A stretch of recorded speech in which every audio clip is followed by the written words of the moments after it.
I'm at the scene of what Jackson County Sheriff is calling a homicide, and it looks like I'm being held way back here. There's a roadblock, and it's up around the corner there, so we can't see much from here. I'm trying to zoom in a little with this camera using the HDR mode. Unfortunately, it makes things a little darker, but as you can see, what I can see, not much, just a roadblock. And just waiting for information, and I don't know, maybe they'll put it in as a press release, or maybe somebody will come out and talk to me. But we'll see. So pretty much right now, just seeing what I'm seeing.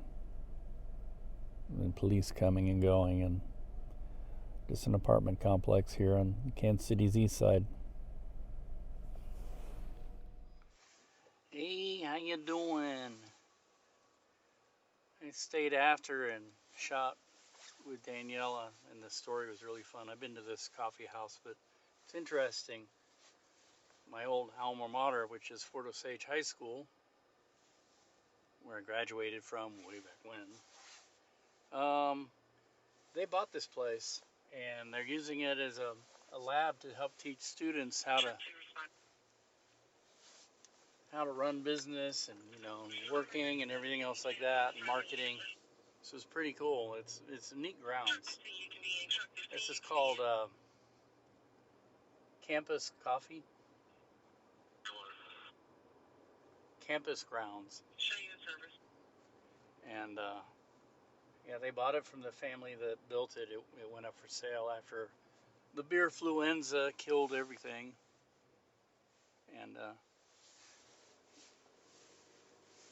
the high school, which is pretty much next door neighbors to this place, bought it, and so the kids come over here, and they work in the coffee house, and they do a lot of the marketing, and it's part of their lesson plan. It's a really good idea. Campus Grounds, that's what it says. They got a neat sign out front. It's a big old coffee cup. But, it's in a interesting place. It's way out here in what many people would consider the country. My high school always was, still is, half suburban and half rural.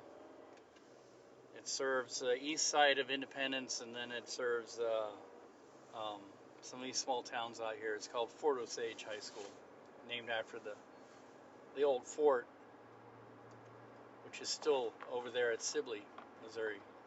But it serves the towns of East Independence, Sibley, Buckner, Levacy. I believe parts of Blue Springs are in it, and Lake City Army Ammunition Plant area. It's the far northeastern corner of Jackson County, and yeah, it's my old stomping ground. I used to live up in Salem East. My parents still own the house up there still, and I used to ride my bike all over this place. My friends used to kid me that they said, someday you're going to ride all the way to Kansas. Kansas is too far away from here, but I've ridden all the way out to Buckner several times, and I walked to Buckner one time. That was crazy. This is basically the school complex here, the school campus, Fort Osage High School. When I went, that was my junior high. It's now a Osage Trail Middle School. Don't know where the junior high moved to. And then Fort Osage High School. I don't even know if they have a junior high anymore. They might have gotten rid of junior highs. I always thought they were going to try and get rid of middle schools, but what do I know? And then, it's like you're way out here in the country. Rode the bus every day until my friends got cars, and then I'd ride in the cars with them, for better or worse. Legendary. The generation right before me, the 1970s kids, they all drove 60s muscle cars. Everybody was into like Camaros and Mustangs and whatever. And they would drive as fast as they could. It's still going on even in the 80s.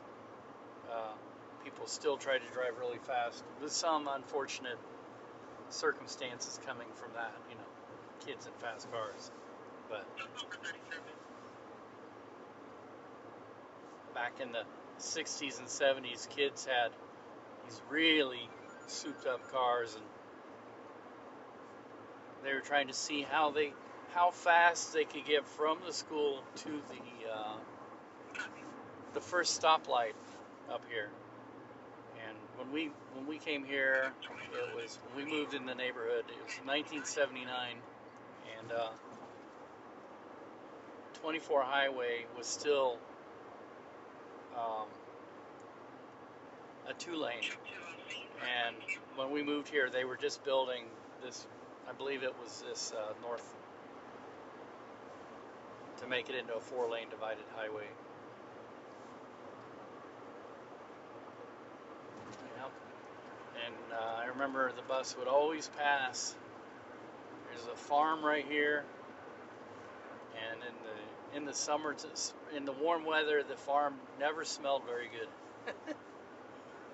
We would pass it and we would hold our noses. Oh, pew! And now here we are coming into the suburban part of the school district.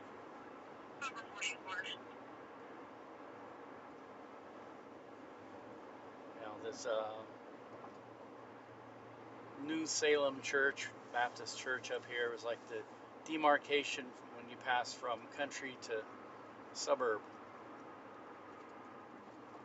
And I believe that this light wasn't the light that the kids were shooting for.